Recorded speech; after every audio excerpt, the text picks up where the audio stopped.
ज़हीरुद्दीन मोहम्मद बाबर 14 फरवरी 1483 को अंदिजान में पैदा हुए थे, जो फिलहाल उज़्बेकिस्तान का हिस्सा है।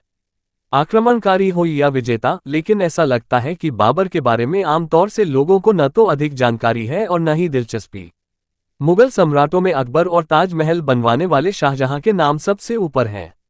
लेकिन जैसा कि इतिहासकार हरबंस मुखिया कहते हैं, बाबर का व्यक्तित्व संस्कृति, साहसिक उतार चढ़ाव और सैन्य प्रतिभा जैसी खूबियों से भरा हुआ था।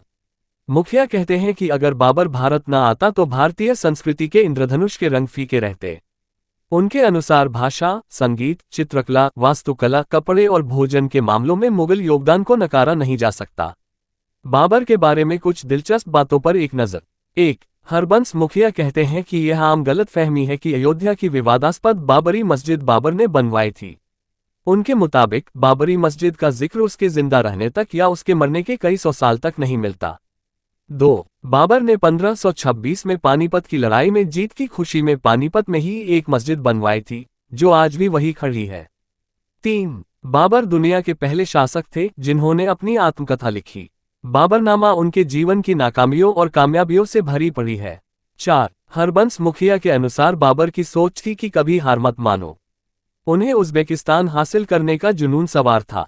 उन्होंने समरकंद पर 3 बार कब्जा किया, लेकिन तीनों बार उन्हें शहर से हाथ धोना पड़ा। अगर वे समरकंद का राजा बने रहते तो शायद काबुल और भारत पर राज करने की कभी नहीं सोचते। 5. भारत में भले बाबर को वो सम्मान नहीं मिला जो उनके पोते अकबर को मिला था, लेकिन उज़्बेकिस्तान में बाबर को वही दर्जा हासिल है जो भारत में अकबर को। 6. उनकी किताब के कई शब्द भारत में आम तौर से प्रचलित हैं। मैदान शब्द का भारत में पहली बार इस्तेमाल बाबरनामा में देखने को मिला। प्रोफेसर हरबंस मुखिया कहते हैं कि आज भी भारत में बोली जाने वाली भाषाओं में तुर्की और फारसी शब्दों का प्रयोग आम है। उन्होंने 1930-40 में राज करने वाले एक मराठी हाकिम का उदाहरण देते हुए कहा कि उसने अपनी भाषा में उर्दू और फारसी शब्दों से पाक करने के लिए एक फरमान जारी किया। उनके एक सलाहकार ने कहा कि हुजूर, फरमान समेत आपके फरमान में इस्तेमाल किए गए 40% शब्द फारसी और उर्दू के हैं। 7.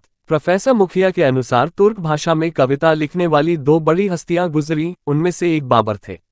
8. बाबर की कठोरता की मिसालें मिलती हैं, लेकिन उनकी मृदुलता के भी कई उदाहरण हैं। एक बार वे जंग की तैयारी में लगे थे कि किसी ने उन्हें खरबूज पेश किया। बाबर खुशी के मारे रो पड़े। सालों से उन्होंने खरबूजे की शक्ल नहीं देखी थी। 9. बाबर 12 वर्ष की उम्र में राजा बने, लेकिन 47 साल की उम्र में मरते दम तक वे युद्ध में जुटे रहे। इसके बावजूद बाबर ने पारिवारिक जिम्मेदारियां निभाईं। उनकी जिंदगी पर मां और नानी का गहरा असर था, जिन्हें वे बेइंतहा प्यार करते थे। वे अपनी बड़ी बहन के लिए एक आदर्श भाई थे।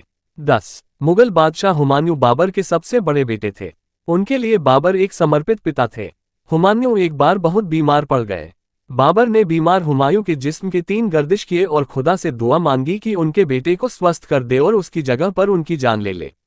हुमायूं तो ठीक हो गए, लेकिन कुछ महीनों में बाबर बीमार हुए और उनकी मौत हो गई।